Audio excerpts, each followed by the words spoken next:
Welcome to Rajat Kapoor classes and I am your friends, ये रजत कपूर। और बच्चों आज हम लोग करेंगे पार्टनरशिप एक्ट 1932। बच्चों पार्टनरशिप एक्ट 1932 हमेशा पेपर में आता है। इसकी वेटेज अराउंड 10 to 12 मार्क्स होती है आपके एग्जाम्स में, और हमें ये 10 to 12 मार्क्स पूरे के पूरे सिक्योर करने हैं किसी भी तरह से। ये बहुत ही इजी चैप्टर है और इसमें आसानी से आउट ऑफ 12 मार्क्स आप 10 मार्क्स इजीली सिक्योर कर सकते हो। सो इस वीडियो को एंड तक देखना। एंड में हम लोग क्वेश्चन आंसर्स भी डिस्कस करेंगे इसके, जो एग्जाम्स में पूछे जा सकते हैं। So let's start with the partnership act 1932। Start करने से पहले मैं एक बार आपको फिर याद करवा दूं, जिन्होंने भी अभी तक हमारे चैनल को सब्सक्राइब नहीं किया वो कर लीजिए, और इस वीडियो को अपने फ्रेंड्स के साथ जरूर शेयर करना, क्योंकि इस टाइम पे बहुत सारे ऐसे बच्चे हैं जो रेगुलर क्लासेस अफोर्ड नहीं कर पा रहे हैं। सो उनके लिए ये बहुत बेनिफिशियल होंगी जब आप उनके साथ ये चीजें शेयर करेंगे। और जिनको भी रेगुलर क्लासेस लेनी है, रेगुलर क्लासेस की डिटेल्स हमारे चैनल के ऊपर मेंशन है। आप लोग हमारे नंबर को कांटेक्ट करके रेगुलर क्लासेस के बारे में इंक्वायर कर सकते हैं। So let's start with the partnership act 1932। बच्चों जब हम पार्टनरशिप वर्ड सुनते हैं तो हमारे माइंड में क्या आता है कि पार्टनरशिप की क्या डेफिनेशन हो सकती है, व्हाट इज अ पार्टनरशिप। अगर हम लोग लेमैन लैंग्वेज में बात करें तो जब 2 और मोर पर्सन साथ में आते हैं, एक एग्रीमेंट करते हैं, और उस एग्रीमेंट में ये मेंशन होता है कि क्या प्रॉफिट शेयरिंग रेशियो रहेगा, क्या बिजनेस रहेगा हमारा, तो उसको हम लोग कहते हैं एक पार्टनरशिप। इसी चीज को अब हम लोग एक लॉ की लैंग्वेज में, एक डिफाइंड लैंग्वेज में करेंगे। तो जिनके पास भी हमारे नोट्स नहीं है, स्क्रीन के ऊपर आपके लिए, आपकी गाइडेंस के लिए नोट्स आ रहे हैं, आप वहां से देख सकते हैं। मैंने इस डेफिनेशन को बहुत छोटे छोटे हिस्सों में डिवाइड किया हुआ है ताकि आप लोगों को समझने में बहुत आसान। और बच्चों एक चीज याद रखना, जब भी हम लोग लॉ का एग्जाम लिखते हैं तो हमें कुछ स्पेसिफिक वर्ड्स लेके आने होते हैं। हम लोग अपनी लेमैन लैंग्वेज में एग्जाम नहीं देते हैं, लॉ का एग्जाम नहीं देते हैं। कुछ स्पेसिफिक वर्ड्स, कुछ स्पेसिफिक लैंग्वेज होती है लॉ की, वही यूज करनी होती है। So definition as it is हमें लिखनी होती है जो लॉ की लैंग्वेज में प्रिस्क्राइब करी हुई है। And second goes to the sections. अगर आपको सेक्शन बाय हार्ट याद नहीं है तो रॉन्ग सेक्शन कोड करके मत आना। अगर सेक्शन पूरे याद हैं, एग्जैक्ट याद हैं, तभी सेक्शन को यूज करना वहां पे, नहीं तो सेक्शन मत कोड करना। गलत कोड करके प्लीज बिल्कुल सेक्शन मत आना, ठीक है। So let's look at the definition. Partnership is a agreement between 2 or more persons to carry on a business for sharing of profit, and business is carried on by all or any of them acting for all। सबसे पहले बच्चों partnership में क्या होता है, एक agreement होता है। एग्रीमेंट क्या, जब 2 पर्सन्स के बीच में एक लीगल एग्रीमेंट होता है तभी पार्टनरशिप जो है एग्जिस्टेंस में आती है। लाइक इन HUF, आपको HUF में एंट्री बाय स्टेटस मिल जाती है, बट पार्टनरशिप में बाय स्टेटस आपको कोई एंट्री नहीं मिलती अनटिल अनलेस आपने एग्रीमेंट किया हो। Okay, and the second part is between 2 or more persons। 2 or more persons का क्या मतलब है बच्चों, मिनिमम 2 पर्सन्स होने ही चाहिए एक पार्टनरशिप को फॉर्म करने के लिए। एक अकेला बंदा कभी पार्टनरशिप फॉर्म नहीं कर, अकेला बंदा सोल प्रोप्राइटरशिप कर सकता है बट पार्टनरशिप नहीं कर सकता। और इसमें मैक्सिमम कितने बंदे होते हैं, पार्टनरशिप एक्ट के अकॉर्डिंगली 100 मेंबर्स होते हैं, बट ध्यान से सुनना बच्चों, बट कंपनीज रूल 2014 इसको रिस्ट्रिक्ट करता है 50 मेंबर्स तक। सो मैक्सिमम मेंबर्स कितने हो सकते हैं, सिर्फ 50, minimum 2 members and maximum 50 members. Okay, let's look at the third part, to carry on a business for sharing of profit। now what is a business?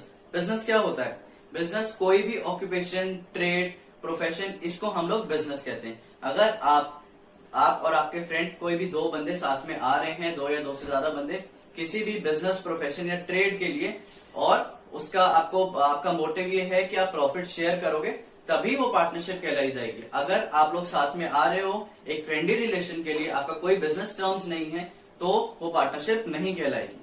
Clear है। The fourth part is and the business is carried on by all और any of them acting for all. बच्चों ये सबसे main element होता है partnership का। इसके अंदर ये बताया जाता है कि बिजनेस जो है, जो पार्टनर्स हैं वो एक दूसरे के म्यूचुअल एजेंसी से काम करते हैं। म्यूचुअल एजेंसी का क्या मतलब होता है, एक पार्टनर या तो सारे पार्टनर्स के बिहाफ पे काम करेगा, या सारे पार्टनर्स एक दूसरे के बिहाफ के ऊपर वर्क कर सकते हैं। जब तक म्यूचुअल एजेंसी एक पार्टनरशिप फॉर्म में नहीं होगी, पार्टनरशिप की लीगल एग्जिस्टेंस नहीं कहलाई जाएगी। So the conclusive evidence of a partnership is, वहां पे म्यूचुअल एजेंसी होनी ही होनी चाहिए। ठीक है, I hope the definition is clear. इसी डेफिनेशन को अभी हम आगे बहुत बार रिपीट करेंगे। सो इस डेफिनेशन में अगर आपको कहीं पे कोई प्रॉब्लम आती है या पूरे चैप्टर में आगे डिस्कशन में कोई प्रॉब्लम आती है, सो काइंडली आप हमें मैसेज करके वो पूछ सकते हैं, क्योंकि कोई भी डाउट, एक सिंगल डाउट भी अगर आपका रह गया तो वो आगे जाके आपको बहुत परेशान करेगा। सो क्लियर योर डाउट्स जब भी आपके डाउट्स अराइज हो। ठीक है, चलिए आगे बढ़ते हैं। जब इंडिविजुअल साथ आते हैं पार्टनरशिप फर्म को बनाने के लिए, तब वो इंडिविजुअल्स क्या कहलाते हैं? वो पार्टनर्स कहलाते हैं। और जिस फर्म नेम के अंडर वो काम कर रहे होते हैं उसको क्या बोला जाता है? उसको पार्टनरशिप फर्म बोली जाती है। क्लियर है? Now we will look at one of the most important point. आप इसको ध्यान से सुनना। Sharing of profit is a prima facie evidence of a partnership. However the conclusive evidence of a partnership is mutual evidence. इसका क्या? Mutual agency. इसका क्या मतलब है कि प्राइमा फेसी अगर हम देखें तो एक पार्टनरशिप कौन से बेसिस के ऊपर खड़ी होती है कि आपके प्रॉफिट शेयर होगा। But the conclusive evidence of existence of a partnership comes when there is a mutual agency. अगर आपके बीच में म्यूचुअल एजेंसी नहीं है, सो लीगली आपकी पार्टनरशिप को कोई मान्यता नहीं मिलेगी। So mutual agency must be there. Prima facie it can be the profit sharing, but conclusive evidence क्या होना चाहिए आपका? म्यूचुअल एजेंसी का। ठीक है। नाउ बच्चों, व्हाट इज को ओनरशिप? को ओनरशिप किसको कहते हैं? जब दो बंदे एक प्रॉपर्टी को खरीदते हैं और उसमें दोनों का हिस्सा होता है तो उसको हम लोग कहते हैं को ओनर्स। को ओनर्स मतलब एक ही प्रॉपर्टी के दो या दो से ज्यादा ओनर्स, उसको हम लोग कहते हैं को ओनर्स। को ओनर्स बच्चों पार्टनर्स नहीं होते। इस बात को ध्यान से सुनना, को ओनर्स पार्टनर्स नहीं होते। क्यों नहीं होते? फर्स्ट थिंग, उनके बीच में कोई म्यूचुअल एजेंसी नहीं होती। अगर आज मैंने एक प्रॉपर्टी खरीदी है, उसमें मैं भी एक हिस्सेदार हूं, आप भी एक हिस्सेदार हो, मैं अपना प्रॉपर्टी का हिस्सा कभी भी शेयर आउट कर सकता हूं विदाउट योर परमिशन। मुझे आपकी परमिशन की नीड नहीं है। तो इसमें हमारी कहीं भी म्यूचुअल एजेंसी नहीं हुई। सो जहां पे म्यूचुअल एजेंसी नहीं होती वहां पे पार्टनरशिप नहीं एग्जिस्ट करती। So co owners are not partners. Okay, now let's look at the next point. Only mere sharing of profit. अगर आप सिर्फ मेयर प्रॉफिट शेयर कर रहे हो तो उसका भी ये मतलब नहीं होता कि आप पार्टनर्स हो। बहुत सारी ऐसे सर्कमस्टांसेस होते हैं जहां पे हम लोग एक बिजनेस का प्रॉफिट एक थर्ड पर्सन के साथ शेयर करते हैं, बट उस केस में ये नहीं होता कि वो थर्ड पर्सन हमारा पार्टनर बन जाएगा। वो क्या केसेस होते हैं अब हम देखते हैं बच्चों, ध्यान से देखना। The first case is lender of money to the firm. किसी ने हमारी फर्म को पैसे लेंड करे हुए हैं और हमारा उसके साथ कॉन्ट्रैक्ट हुआ हुआ है कि हर मंथ में या हर क्वार्टरली पे हम लोग प्रॉफिट का 10%, 20%, 2%, 3%, whatever the amount is हम लोग आपको देंगे। So now we are sharing the profit here. Profit की एक परसेंटेज हम लोग शेयर कर रहे हैं, पर जिसके साथ हम शेयर कर रहे हैं वो हमारा पार्टनर नहीं है, वो सिर्फ उसने हमें पैसे लेंड करे हैं। क्लियर है? Manager, servant, agent of the firm. कई बार मैनेजर्स के साथ हम लोग एक डील कर लेते हैं कि आप जितना भी हमारे पास बिजनेस लेके आएंगे उसका 10% हम आपको देंगे। Now we are sharing the profit with our manager, but manager is not our partner. Okay. Widow and childrens of deceased partner, if the share of deceased partner is not settle on his death. आपका कोई भी एक partner था, उसकी death हो गई और उसकी अभी तक सेटलमेंट नहीं हुई, उसकी वाइफ के साथ आप या उसके बच्चों के साथ आप अपना प्रॉफिट शेयर कर रहे हैं, but they will not be called as your partners. Okay. Previous owner of partnership business as consideration for the sale of goodwill. आप किसी भी प्रीवियस ओनर को रेगुलर पेमेंट कर रहे हो, किस लिए? उसकी गुडविल को यूज कर रहे हो आप फ्यूचर ईयर्स में, तो उस चीज को भी हम पार्टनर नहीं कहलाएंगे। हम लोग उसको सिर्फ गुडविल के लिए पे कर रहे हैं, he is not our partner. So बच्चों, ये सर्कमस्टांसेस थी कुछ ऐसी जिसमें हम लोग प्रॉफिट शेयर करते हैं किसी थर्ड पर्सन के साथ, स्टिल वो हमारा पार्टनर नहीं कहलाता। आई होप यहां तक आपको क्लियर होगा। चलिए आगे बढ़ते हैं। Now we will look upon the difference between partnership and a HUF। Now what is a HUF? HUF क्या होती है? जो भी एक बिजनेस इंसेस्टरली चल रहा होता है, बहुत पुराना चल रहा होता है, बहुत सारी पीढ़ियां जिसमें लगी हुई होती हैं और जिसको मैनेज फैमिली के मेंबर्स ही कर रहे होते हैं, तो उसको हम लोग कहते हैं HUF।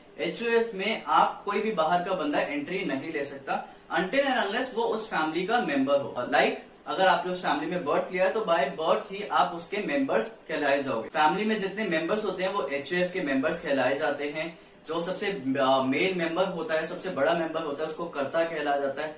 घर के सारे मेल्स मेंबर्स जो हैं वो उस फैमिली का हिस्सा होते हैं। इवन दो जो घर की फीमेल्स होती हैं वो भी HUF का पार्ट होती है अनटिल एंड अनलेस वो मैरिड नहीं हो जाती। जब वो मैरिड होके दूसरे हाउस में चली जाती हैं तो वो उस फैमिली का पार्ट नहीं रहती हैं।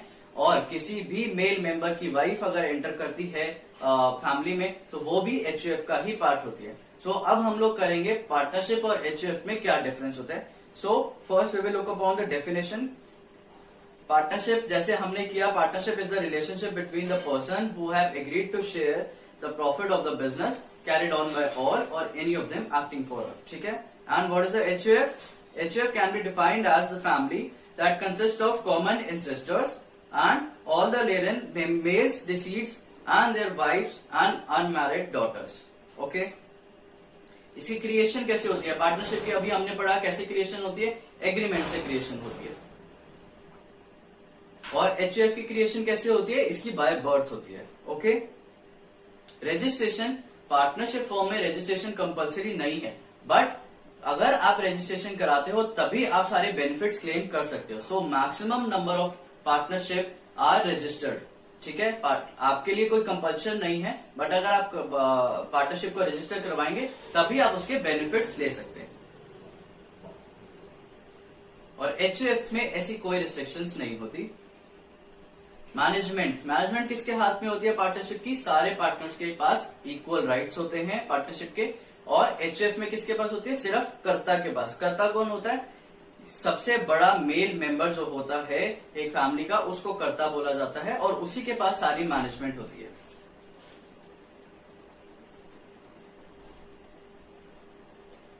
Authorities to bind, every partner bind the firm by his act and is bound to act by the firm।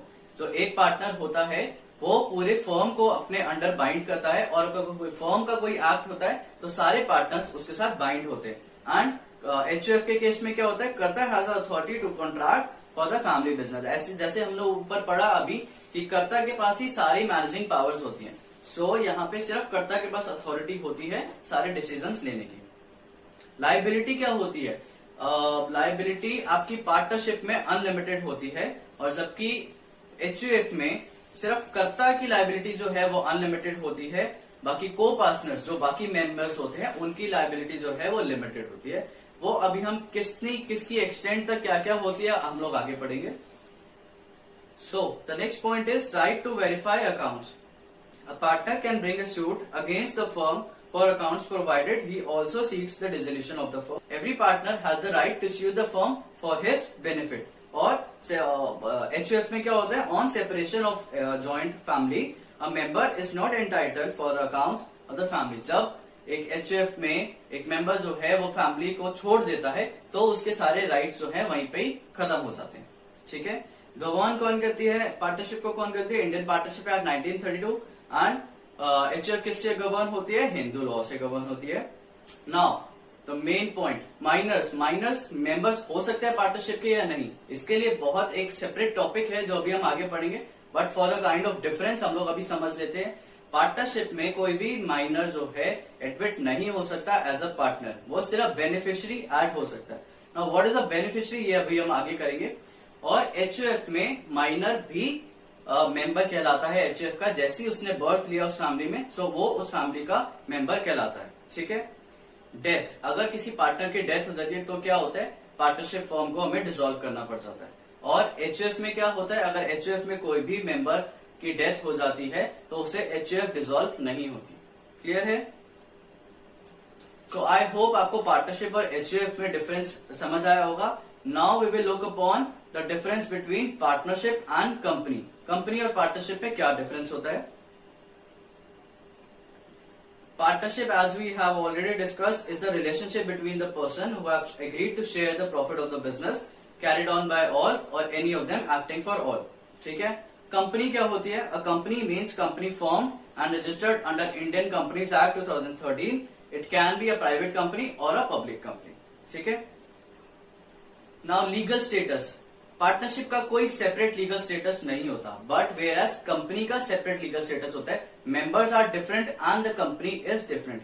इसको भी अभी हम लोग डिटेल में आगे करेंगे, but for the sake of difference आप लोग ये समझ सकते हैं कि लीगल स्टेटस पार्टनरशिप में सेपरेट नहीं होता एंड कंपनी में सेपरेट होता है, ओके। गवर्न कौन करता है? इसको इंडियन पार्टनरशिप एक्ट 1932 गवर्न करती है, and that is govern by Indian companies act 2013, ठीक है।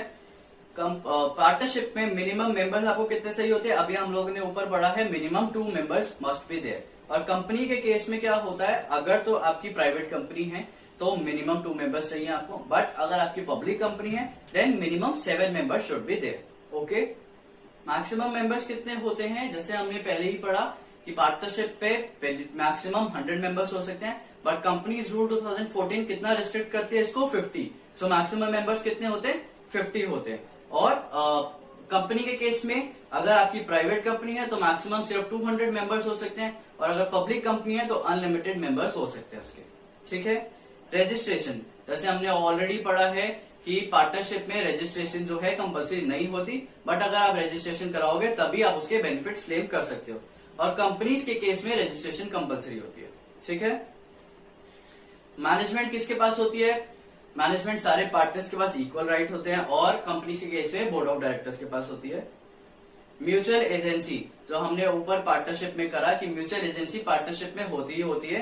Every partner is the principal as well as the agent of the other firm. और कंपनी में क्या होता है, member of a company is not the agent of the members of the company.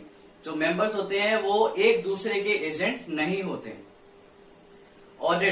Audit जो है partnership में आपको compulsory नहीं है, limited to some conditions, but company के केस में आपकी कंपलसरी होती है। ठीक है। लायबिलिटी ऑफ मेंबर्स पार्टनर्स के केस में अनलिमिटेड होती है, और कंपनीज के केस में limited to their amount of unpaid shares होती है। ठीक है। Transfer of interest, company partnership के केस में आप अपना इंटरेस्ट जो है ट्रांसफर नहीं कर सकते हो जब तक आपके पास सारे पार्टनर्स का कंसेंट नहीं होगा। बट कंपनी के केस में ऐसा नहीं होता। कंपनी के केस में आप अपना शेयर जो है वो ट्रांसफर कर सकते हैं, बट सिर्फ प्राइवेट कंपनी का जो होता है उसमें आपके ट्रांसफर जो है वो रिस्ट्रिक्टेड होता है। पब्लिक कंपनी में आप लोग ट्रांसफर कर सकते हैं। आई होप यहां तक सबको क्लियर होगा। Now we will look upon type of partnership. Partnership कितने टाइप की होती है बच्चों? पार्टनरशिप पहले ब्रॉडली 2 कैटेगरीज में डिवाइड है, that is on the basis of duration and on the basis of business. Now duration ऐसे हमें समझ आता है नाम से, that is limited to the time, and business is related to a particular business. So इसके भी आगे 2 बाइफिकेशन है। पहले हम लोग on the basis of duration देखते हैं, partnership at will and partnership for a fixed period. Partnership at will क्या होती है बच्चों? इसमें कोई भी पार्टनरशिप का फिक्स्ड पीरियड नहीं आप लोग तय करते। जब तक आप लोग पार्टनरशिप निभा सकते हैं तब तक ये चलती है। जब आप लोगों को लगता है कि अब पार्टनरशिप को और हम आगे नहीं लेके जा सकते, तो इसको सारे पार्टनर्स की कंसेंट से, आप अपनी विल से इसको खत्म कर सकते हैं। सो प्रायरली जब आप एग्रीमेंट बना रहे होते हैं तो आपने इस पे कोई टाइम पीरियड नहीं डाला होता कि कितने टाइम के लिए चलेगी। जब आपका मन करेगा, जब आपकी विल होगी, तब ये पार्टनरशिप एंड के ऊपर आ जाएगी। क्लियर है? Now partnership for a fixed period, जब भी आप पार्टनरशिप एग्रीमेंट कर रहे होते हैं आप लोग पहले ही कंफर्म कर लेते हैं कि ये पार्टनरशिप हम लोग अगले 1 साल तक चलाएंगे, या 2 साल तक, 5 साल तक, what ever the agreement is उतने। सो जब फिक्स्ड पीरियड आ जाता है आपका, तो उसको हम लोग ब्रॉडली क्या कहते हैं? Partnership for fixed period. I hope ये आपको क्लियर होगा। On the basis of business एक जनरल पार्टनरशिप होती है और एक पर्टिकुलर पार्टनरशिप होती है। Now what is a general partnership? When the partnership is constituted with respect to the business, in general it is known as general partnership. जब general business के लिए आप पार्टनरशिप कर रहे होते हैं तो उसको जनरल पार्टनरशिप कहते हैं हम लोग। और पर्टिकुलर पार्टनरशिप कैसे क्या होती है? जब एक पर्टिकुलर वेंचर के लिए आप लोग साथ में आते हो और जैसे ही वो वेंचर ओवर हो जाता है आपकी पार्टनरशिप खत्म हो जाती है। So for a particular business अगर आप आ रहे हो तो it is known as particular partnership. ठीक है। Now we will look type of partners. कितने टाइप के पार्टनर्स होते हैं बच्चों? टोटल 8 टाइप के पार्टनर्स होते हैं। अब हम लोग देखेंगे क्या क्या टाइप के पार्टनर्स होते हैं। फर्स्ट इज एक्टिव पार्टनर और एक्चुअल वर्किंग पार्टनर। ये कौन होते हैं? ये बच्चों वो होते हैं जो एक फर्म में एक्टिवली पार्ट लेते हैं, सारे डिसीजन मेकिंग करते हैं, अपना पैसा भी लगाते हैं, टाइम भी देते हैं, सारी मैनेजमेंट भी करते हैं, तो उनको हम लोग कहते हैं एक्टिव और वर्किंग पार्टनर्स। स्लीपिंग और डोरमेंट पार्टनर्स कौन होते हैं? स्लीपिंग और डोरमेंट पार्टनर्स वो होते हैं जो सिर्फ अपना पैसा लगाते हैं फर्म में और पूरे टाइम पे उनका कोई डिसीजन मेकिंग नहीं होती फर्म में। वो सिर्फ अपना प्रॉफिट लेते हैं और पैसे लगाते हैं फर्म में, बस दैट्स इट। उनका काम यहीं तक लिमिट होता है। Nominal partner. नॉमिनल पार्टनर कौन होता है? वो पार्टनर वो होता है जो सिर्फ अपना नाम जो है फर्म को लेंड करता है। वो एक्चुअल डिसीजन मेकिंग में काम नहीं करता, वो कुछ पैसे नहीं लगाता, प्रॉफिट शेयरिंग नहीं लेता, वो सिर्फ थर्ड पार्टी के लिए अपना नाम लेंड करता है कि मैं इस पार्टनर का मैं इस फर्म का पार्टनर हूँ, ठीक है। और जैसे ही वो लेंड कर रहा है तो वो थर्ड पार्टी को लायबल होता है अगर कल को कोई भी डिफॉल्ट आता है फर्म में, ठीक है। पार्टनर्स इन प्रॉफिट ओनली, ये वो पार्टनर्स होते हैं जो सिर्फ प्रॉफिट शेयर लेते हैं और थर्ड पार्टी को लायबल होते हैं जब भी कोई डिफॉल्ट होता है कंपनी में। बाकी ये लोग डिसीजंस मेकिंग में कोई हेल्प नहीं करते। सब पार्टनर कौन होता है? When a partner agrees to share his profit of the firm with outsider, such outsider is called sub partner. जब एक पार्टनर किसी आउटसाइडर के साथ अपना प्रॉफिट शेयर करने लग जाता है और उसको एज अपना पार्टनर अपॉइंट कर लेता है तो उसको हम लोग कहते हैं sub partner. As a firm देखा जाए तो ओरिजिनल पार्टनर ही कहलाएगा फर्म का पार्टनर, जो सब पार्टनर है वो फर्म का पार्ट नहीं होता, बट उस पार्टनर को इन्फॉर्म करना होता है पार्टनरशिप फर्म में that he has appointed a sub partner, और उसका क्या प्रॉफिट शेयर उसको जा रहा है और क्यों जा रहा है, क्या इंटरेस्ट है, वो सारी चीजें उसको डिस्क्लोज करनी पड़ती है। इनकमिंग पार्टनर कौन होता है बच्चों? जो भी नया पार्टनर जब फर्म में एडमिट होता है तो उसको कहते हैं हम लोग इनकमिंग पार्टनर। आउटगोइंग पार्टनर कौन होता है? जब पार्टनर रिटायर्ड होकर जा रहा होता है या फिर पार्टनर छोड़ के जा रहा है एक पार्टनरशिप फर्म को, तो उसको हम लोग कहते हैं outgoing partner. Partner by estoppel और पार्टनर बाय होल्डिंग आउट, ये कौन होते हैं? When a person by his words और conduct make others believe that he is a partner, later he stop from denying the status that he is not a partner. वो एक actual partner नहीं होता, but सिर्फ third person को दिखाने के लिए वो बोलता है कि हाँ मैं इस फर्म का पार्टनर हूँ। ये एक वो पर्सन होता है जो एक्चुअल पार्टनर नहीं होता, बट थर्ड पर्सन को सिर्फ दिखाता है कि मैं इस फर्म का पार्टनर हूँ। जब भी कोई पार्टनरशिप की बात हो रही होती है किसी थर्ड फर्म के साथ या कोई भी बिजनेस रिलेटेड टर्म्स हो रही है, तो वो ऐसे शो करता है कि मैं इसका पार्टनर हूँ। वो इस चीज को डिसएग्री नहीं करता कि मैं इस फर्म का पार्ट नहीं हूँ, और जो थर्ड पर्सन है वो उसकी फेस वैल्यू के ऊपर फर्म के साथ डील कर लेता है, तो उसको हम लोग कहते हैं पार्टनर बाय एस्टॉपेल। कल को कोई भी डिफॉल्ट होता है तो पार्टनर बाय एस्टॉपेल जो भी होता है वो लायबल होता है थर्ड पार्टी को। क्लियर है? The next topic is minors position in partnership.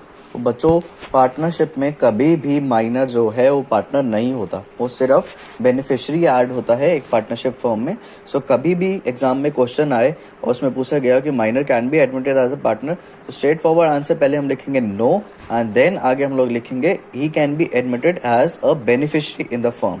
ठीक है, उसको सिर्फ उसका प्रॉफिट शेयर मिलता है, वो भी सारे कंसेंट के सारे पार्टनर्स के कंसेंट के बाद।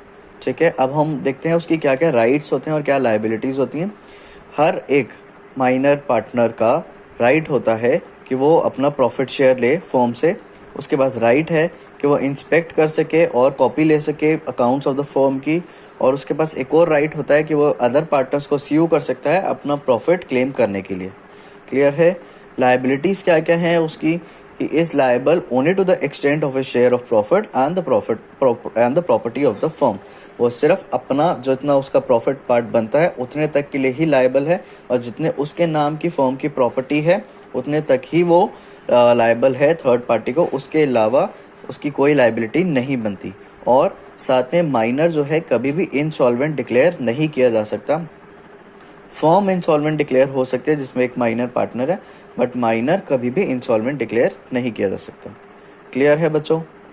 नाउ एक बहुत इंपॉर्टेंट पॉइंट है, जब भी हमें माइनर का क्वेश्चन आता है तो हमें ये पॉइंट ज़रूर मेंशन करके आना है कि जब भी माइनर को पता चलता है कि वो एक बेनिफिशियरी ऐड हुआ है एक फर्म में, तो उसके विद इन 6 months के अंदर अंदर, या फिर जब भी वो मेजर हो जाता है तो उसके विद इन 6 months उसको एक पब्लिक नोटिस देना होता है और ये बताना होता है कि जिस भी फर्म में वो एज अ बेनिफिशियरी ऐड हुआ है या एज अ पार्टनर ऐड हुआ है, वो उस फर्म में पार्टनर रहना चाहता है या नहीं रहना चाहता। तो उसे अपनी कंसेंट देनी होती है एक पब्लिक नोटिस इशू करके, whether he wants to be the partner in the firm और नॉट। और अगर वो 6 months के अंदर नहीं कर पाता इस चीज़ को, तो ऑटोमेटिकली 6 months की एक्सपायरी के ऊपर ये मान लिया जाता है कि वो उस फर्म का पार्टनर है। क्लियर है? अब जब वो पार्टनर इलेक्ट हो जाता है तो वो पर्सनली लायबल हो जाता है थर्ड पार्टी को, और उसके बाकी सारी चीज़ें सेम रहती हैं, उसका शेयर एंड प्रॉफिट सेम रहता है, प्रॉपर्टी में उसका हिस्सा सेम रहता है, बस वो थर्ड पार्टी को लायबल हो जाता है उससे। और जब वो मना कर दे, पब्लिक नोटिस में ये इशू कर दे कि he is not a partner in the firm, so उस दिन के आगे से उसकी कोई भी लाइबिलिटीज नहीं रहती. His rights and liabilities continue to be those of the minor partner up to the date of giving the public notice. His share is not liable for any act after the firm of the date of public notice. Public notice देने के बाद firm ने कोई भी liability accrue हो जाए या arise हो जाए तो उस चीज के लिए वो लाइबल नहीं होगा. और जिस भी दिन वो नोटिस दे देता है उस दिन से उसके पास एक और राइट आ जाता है कि वो किसी भी पार्टनर को स्यू कर सकता है अपना प्रॉफिट क्लेम करने के लिए या फिर जो भी उसकी प्रॉपर्टी है फर्म में उसको क्लेम करने के लिए. ठीक है, आई होप बच्चों ये टॉपिक आपको क्लियर होगा. सो बच्चों ये था सेक्शन 1 का पार्टनरशिप का रिविजनरी वीडियो. सो अगर आपको पसंद आया हो तो इसको अपने फ्रेंड्स के साथ जरूर share and do subscribe our channel for the regular updates. अभी आपको हमारे चैनल के थ्रू और बहुत सारी रिविजनरी वीडियोस मिलती रहेंगी जिनका भी मई 2020 का अटेम्प्ट है और जो पोस्टपोन हो गया और जिनका नवंबर का अटेम्प्ट है उनके लिए रिविजनरी वीडियोस बहुत हेल्पफुल हैं. अब इसके बाद कुछ प्रैक्टिस क्वेश्चंस आएंगे, आप वो देख सकते हैं. ये वो क्वेश्चंस हैं जो एग्जाम्स में काफी बारी पूछे जाते हैं. So stay connected and this is सी Rajat Kapoor signing off. Thank you.